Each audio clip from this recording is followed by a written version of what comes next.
네, 안녕하십니까. 법무법인 예율 김승환 변호사입니다. 제가 발제하고자 하는 주제는 보시는 것처럼 중소기업 아이디어 탈취와 보호입니다. 일단 스타트업 같은 경우에 주로 특별한 자기만의 아이디어를 가지고 새로운 도전을 하는 경우가 많습니다. 그래서 어떻게 보면 항상 자기 아이디어를 지켜야 되는데 한편으로는 자기 자신을 대외적으로 노출시켜야 살아남을 수 있는 그런 모순적인 상황이 사실 많이 연출됩니다. 보시면 뭐 공모전이라든지 데모데이라든지 외주 용역 개발, 창업 경진 대회 등등 여러 가지에 이제 자신을 알리고 홍보를 하면서 한편으로는 또 상금을 탄다든지 투자금을 받아야 되는 그런 상황인데요. 그만큼 외부에 노출이 많이 되기 때문에 어떤 자기 아이디어를 베껴서 다른 사업을 하는 그런 위험에 항상 노출이 되어 있습니다. 그럼 이런 거를 이제 과연 보호할 수 있는 방법이 어떤 게 있는지를 좀 알아보도록 하겠습니다. 먼저 가장 전통적이고 가장 확실한 방법은 역시 산업재산권 등록입니다. 뭐 특허권, 실용신양권, 디자인권, 상표권 같은 등록이 가장 확실한 방법일 건데요. 근데 뭐 플랫폼 사업을 한다든지 특허나 이렇게 등록하기는 좀 애매한 경우가 사실은 많습니다. 스타트업 같은 경우에 비즈니스 모델 특허 같은 경우에도 있다고는 하는데 사실 성공할 확률이 굉장히 낮은 편이고요.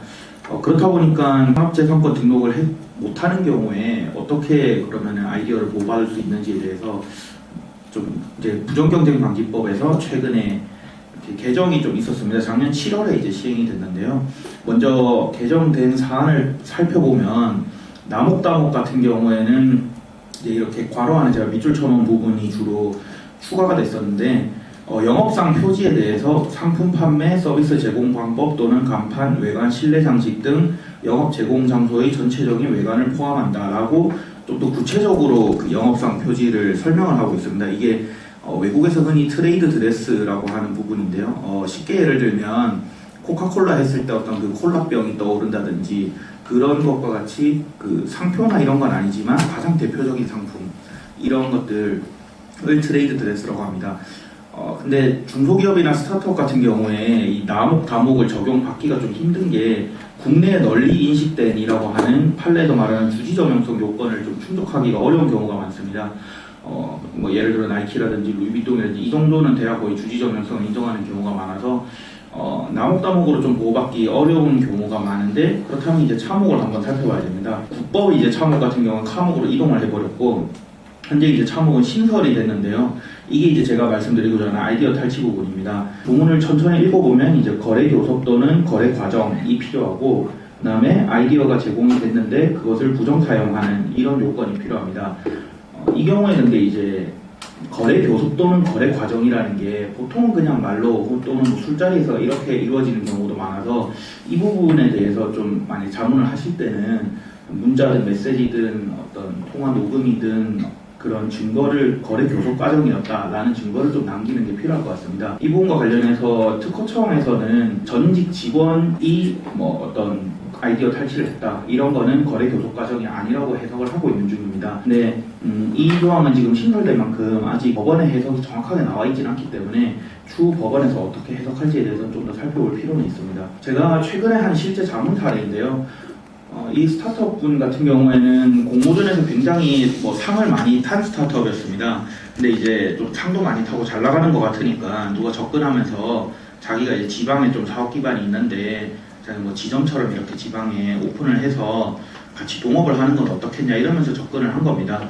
그래서 뭐 동업 제안으로 받아들이고 굉장히 상세하게 어떤 비즈니스 모델, 뭐 수익 분배는 어떻게 하고 이런 것들을 막 이야기를 했다고 합니다. 이야기를 했는데 그럼 뭐 한 달쯤 뒤에 다시 연락드리겠습니다 이러고 사라졌는데 연락이 없길래 뭐 사업 안 하려나 보다 그냥 그렇게 생각을 했는데 어느 순간 보니까 그 사람이 똑같이 그 지방에서 설명해준 그대로 하고 있다고 했습니다. 심지어 뭐 이용약관 이런 것까지 거의 똑같이 그냥 만들어가지고 상당히 좀 그 대표님 같은 경우는 지금 화가 나 있는 상황인데요. 아직은 분쟁을 본격적으로 시작은 안 했고 지금 막 증거들하고 이제 수집하면서 좀 검토를 하고 있는 중입니다. 근데 사실 스타트업 같은 경우에 항상 이런 위험이 좀 많이 노출돼 있지 않을까라는 생각이 들거든요. 그럼 이런 위험에 대해서 사전적으로 과연 어떤 식으로 우리가 좀 더 준비를 할 수 있을지를 한번 보겠습니다. 사전적으로는 일단 가장 전통적이고 확실한 방법은 역시 산업재산권 등록을 해두는 거겠죠. 특히 상표 같은 경우에는 아까 나다목에서 좀 추가된 트레이드 드레스로 인정받는 데 있어서 좀 더 유리하게 우리가 작용을 할 수 있습니다. 네, 앞서도 말씀드린 것처럼 스타트업들의 아이템들이 어떤 특허나 이렇게 신용신앙까지 가기는 굉장히 힘든 경우가 많습니다. 이럴 때는 그럼 어떻게 해야 되냐면 제가 알아본 바에 의하면 이제 특허청 영업비밀보호센터라는 곳에 원본 증명 서비스라는 이런 서비스가 있습니다. 이 서비스 같은 경우에 문서를 올리면 그 문서를 이 사람이 언제 올렸다라는 거에 대해서 공인을 해줍니다. 물론 그 문서에 담긴 내용이 전부 다 뭐 법적으로 보호를 받을 가치가 있다 이런 거는 아닌데 적어도 이제 내가 이 아이디어를 이때 생각했다라는 것까지는 공인을 받을 수 있는 시스템입니다. 그래서 아까 말씀드린 신설 참혹을 다투는 사안에 있어서는 이 서비스를 이용하면 적어도 내가 몇 년 전부터 나는 이 아이디어를 생각을 해왔었다라는 걸 입증하는 데 있어서 상당히 큰 작용을 할 수 있을 거라고 생각이 듭니다.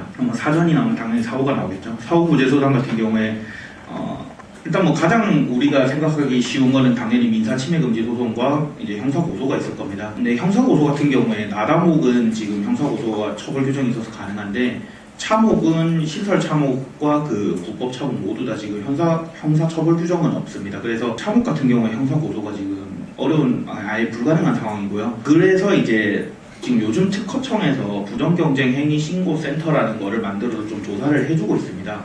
신고를 하면 특허청에서 이제 그 신고 내용을 접수받고 자체적으로 조사를 해서 시정공고 같은 걸 내리는데요. 근데 이거는 시정공고를 내리더라도 아직은 좀 강제할 수단이 없는 상황입니다. 그래서 혹시 뭐 이거를 신고를 해도 뭐 소용이 있나 싶은 마음이 들 수도 있는데 관련 기사는 찾아보니까 지금 이제 첫 문단의 세 번째 줄 보시면은 1년 만에 한 100건 정도 돌파가 지금 신고가 됐고요. 그 다음에 두 번째 문단을 보면 4개월 정도로 짧고 별도 비용 부담이 없어서 소송에 비해서 시간과 비용 측면에서 유리하다. 그리고 생각보다 이제 세 번째 문단을 보면은 자진 시정하거나 특허청의 시정 권고를 받아들이는 경우가 70%에 이르고 있다. 생각보다 좀 실질적인 효과를 많이 내고 있다고 합니다. 그래서 변호사님들께서 처음부터 이런 신고센터 이용을 하면서 전쟁의 좀 큰 그림을 그리는데 좀 더 적극적으로 자문하시는 회사와 이렇게 같이 해나가면 좋지 않나라는 생각이 듭니다. 참고 자료로는 지금 굉장히 최근에 이제 4월 중순에 딱 특허청에서 이 참혹, 신설 참혹 관련해서 아이디어 보호 및 탈취 예방 가이드라인이라고 해서 해석 기준을 지금 만들어 놨습니다. 이거 같은 경우에 아직 법원의 해석이 없으니까 아직은 이 특허청의 해석에 사실 많이 기댈 수밖에 없는 상황입니다. 혹시나 뭐 자문을 하시거나 할 때 특허청 사이트 들어가셔서 책자 통계에서 기타 관행물에서 기타 정보 눌러보시면 이 가이드라인이 있으니까 이거 같이 이렇게 보시면서 하시면 좀 좋을 것 같습니다. 좀 시간이 없다 보니까 좀 엄청 말을 빨리 한 것 같은데 사실 이 나다 참혹 개정 관련해서 왜 이런 것들이 개정이 됐는가 하는 그런 배경이 되는 판례들도 같이 살펴보면 좋을 것 같은데 시간 관계상 일단 생략을 했고요. 혹시나 관심 있으시면 소프트리 판결이나 단팥빵 판결이라고 쳐보면 나오는 것들 유명한 판결들이 있습니다. 뭐 잘 아시는 분들도 계시겠지만 그것들을 보시면 이 나다 참혹 개정이 어떤 방향으로 나가고자 하는지에 대해서 어느 정도는 아실 수 있을 거라 생각이 듭니다. 네, 들어주셔서 감사합니다.